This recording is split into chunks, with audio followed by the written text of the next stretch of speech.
এই উপনিৰ্বাচনৰ আমাৰ বিপেপ দলৰ লগত প্ৰত্যাহ্বান কৰিব পৰা কোনো দল নাই। এই যিটো বাই ইলেকশ্যন আমি 17 বছৰত খুব শান্তিপূৰ্ণভাৱে বিপেপ দলে শাসন কৰি আহিছে, কাম কৰি আহিছে।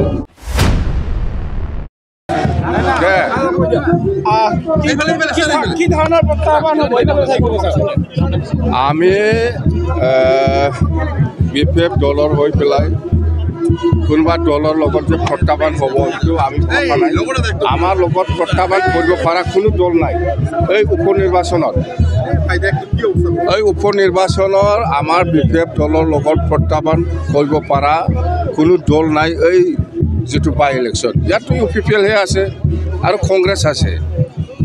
ইহঁতকতো আমি MP ইলেকশ্যনতে হাৰাই দিছে আৰু উপনিৰ্বাচনত প্ৰশ্নই নাহে। 17 বছৰে আপোনালোকে একো কাম কৰা নাই বুলি কৈ আছে মিত্ৰজোঁটৰ পৰা। আমি 17 বছৰত খুব শান্তিপূৰ্ণভাৱে বিপেপ দলে শাসন কৰি আহিছে, কাম কৰি আহিছে, ৰাইজে চব দেখি আছে। কিন্তু এইটোকে কৈছোঁ মই, প্ৰমোদ বড়োৱে 4.5 বছৰত একো কাম কৰা নাই। অকল কাৰিগাঁৱৰ পৰা কোকৰাঝাৰলৈকে যোৱা যিটো ৰাস্তা ইয়াত স্পীড ব্ৰেকাৰ বনাইছে সেইটোৱে কাম কৰিছে, বেলেগ কাম কৰা নাই। প্ৰাক্তন মন্ত্ৰী চন্দন ব্ৰহ্ম বিয়োগত অহাৰ সম্ভাৱনা আছে নেকি? নাই, প্ৰাক্তন মন্ত্ৰী চন্দন ব্ৰহ্ম ডাঙৰীয়াক মই এটা মানে অনুৰোধ কৰিছোঁ।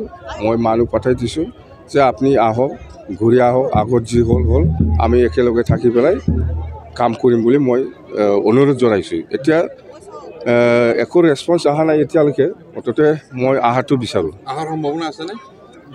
এতিয়া কোৱা নাযায়, মুঠতে অহাটো আমি বিচাৰিছোঁ। আহিলে খুব ভাল হয়। UPPL NDA প্ৰাৰ্থী আছে, কিমান ফেক্টৰ হ'ব বুলি ভাবিছে আপুনি? নাই, ফেক্টৰ নাই। ইহঁতে কোৱাটো আপুনি শুনা নাই নেকি যে UPPLৰ পৰা ইহঁতে কৈ আছে আমি 70,000 ভোটত আমি জিকি আছোঁ, য'ত আমি হিচাপ কৰিছোঁ আমাৰ বিপেপ দলে 80,000তকৈ বেছি ভোটত আমি জিকি আছোঁ। তো প্ৰশ্ন সেইটোৱে, 80,000টো বেছি না 70,000টো বেছি? ছাৰ, বিগত লোকসভা নিৰ্বাচনত কংগ্ৰেছে আপোনালোকৰ ভোট কাটাৰ কাৰণে আপোনালোকৰ প্ৰাৰ্থী হাৰি ল'বলৈ ৰাজনৈতিক আলোচনা হৈছে।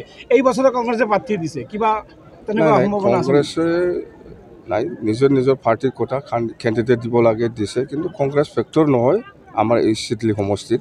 UPPLও ফেক্টৰ নহয়। ঠিক আছে।